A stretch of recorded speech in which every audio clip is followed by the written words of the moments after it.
Saya nak kongsi juga masalah stroke. Stroke ni sebenarnya penyakit gaya hidup. Okey, bila berlakunya masalah stroke, kebiasaannya doktor akan scan kepala pesakit. Untuk apa? Nak cek ada tak pendarahan ataupun ada urat dah, salur darah dah pecah. Tu lagi teruk lah. Kalau sekarang pendarahan biasa tu, tu kita panggil mild stroke. Yang biasa kita perhatikan badan sebelah tu akan lemah.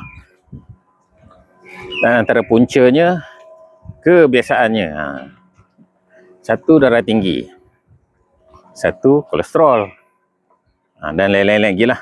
Tapi yang biasa dua ni. Bila dah berlakunya masalah stroke ni, saya pernah rawat lah pesakit yang datang dalam keadaan yang sebenarnya tak pasti lagi dia stroke, tapi sebenarnya itu ada tanda-tanda nak kena stroke. Sebab apa? Bacaan dia dah tinggi kan. Bila kita buat bacaan tekanan darah tu dia dah tinggi. Dari satu petunjuk dia, bila saya tekan di bahagian leher tu, dia tegang, sakit lah, bahu tegang kan. Dan bila saya tekan di bahagian kepala tu, bahagian pangkal tengkorak belakang ni, bahagian leher ni kan, kadang bahagian atas ni saya tekan pun dia sakit. Itu menunjukkan ada pressure di kepala dan salur darah ke kepala tu dah tengah bermasalah. Dan saya kena tenangkan pesakit tu dulu. Saya buatlah urutan semua, buat totok kepala ni, tarik telinga semua tu kan, urutan tu semua melegakan. So dia akan merendahkan bacaan darah dan dia pun rasa lega. Siapa buat regangan pula lepas tu, dia lagi rasa selesa. Dan bila dah selesa tu semua dan dia pun rasa puas hati, dan baru kita start lah bekam bahagian yang berkaitan lah. Lepas tu dia rasa lega sangat. Itu antara gejala yang berlaku pada orang yang nak kena stroke. Sebenarnya sebelum nak kena stroke, sebenarnya badan dia sendiri dah bagi signal, tetapi ramai tak perasan itu adalah tanda-tanda nak kena stroke. Contohlah, seminggu sebelum nak kena stroke tu dia dah mula rasa tangan tu cekebas kan, ataupun dia lemah, ataupun kepala kerap pening. Dia tanya, satu lagi lemau lah. Lemau salah satu lah. Itu tunjukkan dia toksik tu dah mula tinggi. So apa benda yang kita perlu buat? Kurangkan toksik badan tu. Itu rasional. Bekam juga.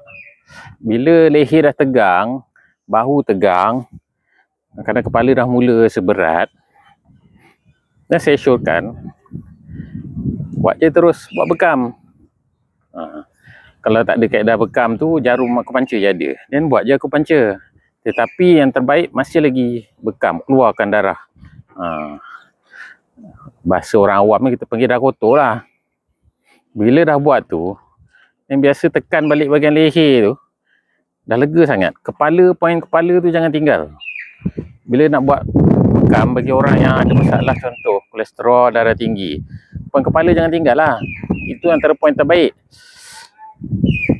Poin contohnya poin umur murid, komah 2, tu antara poin yang bagus. Lepas tu pangkal tengkorak ni sama juga. Kalau kepala bermasalah, biasa kat pangkal tengkorak ni mesti sakit. Kat bahagian leher tegang. Jadi semua poin bagus lah untuk orang yang dah ada gejala tekanan darah tinggi lah. Jadi poin tu buat. Yang lain-lain tu tambahan lah. Bila saya tekan je kat kepala tu memang ada rasa sakit. Bahagian lain pun ada. Jadi cover juga. Dan dia akan lega sangat. Okay. Jadi bagi siapa yang tak pernah cuba, elok buat. Kenapa? Ini kaedah yang kita nak untuk mencegah. Mencegah lebih baik daripada merawat. Janganlah tunggu sakit teruk baru nak rawat. Kerana hasilnya bukan sekali pun.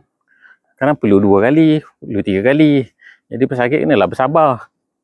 Jangan buat sekali tu dah kurang tapi belum pulih sepenuhnya, terus kata ni orang ni tak bagus lah kan.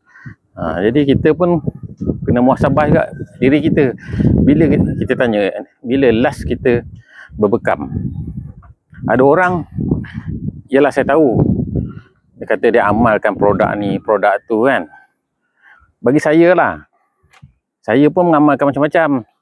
Saya amalkan madu, sesekali saya ambil juga apel sauda, minyak zaitun, lepas tu saya ambil homopati. Semua tu bagus. Tetapi walaupun bagus-bagus kaedah ni, yang lain-lain saya cakap tadi, tapi bekam jangan tinggal. Contoh orang ni kata dia ambil produk, contoh produk MLM ni, dia kata bagus, badan jadi sedap lembu umur. Tetapi toksik badan tu nak keluar ikut mana? Kan? Nampak tak logik kan?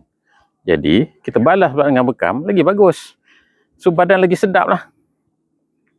Jadi itulah saranan para malaikat kepada baginda Nabi SAW masa Isra' Mi'raj, proses Isra' Mi'raj kan. Para malaikat berpesan kepada baginda Nabi SAW agar menyuruh umat baginda berbekam. Nampak tak? Ini untuk orang Islam lah. Jadi kena percayalah, ni hadis sahih. Kalau orang bukan Islam tu susahlah. Sebab dia tak tahu. Okey, semoga bermanfaat. Banyak lagi khasiat kalau kita nak kupas berkenaan dengan bekam ni.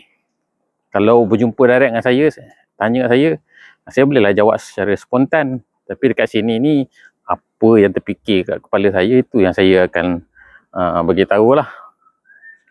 Banyak pengalaman saya dah rawat beribu-ribu orang lah kan. Jadi daripada pengalaman saya ni, saya ceritalah balik.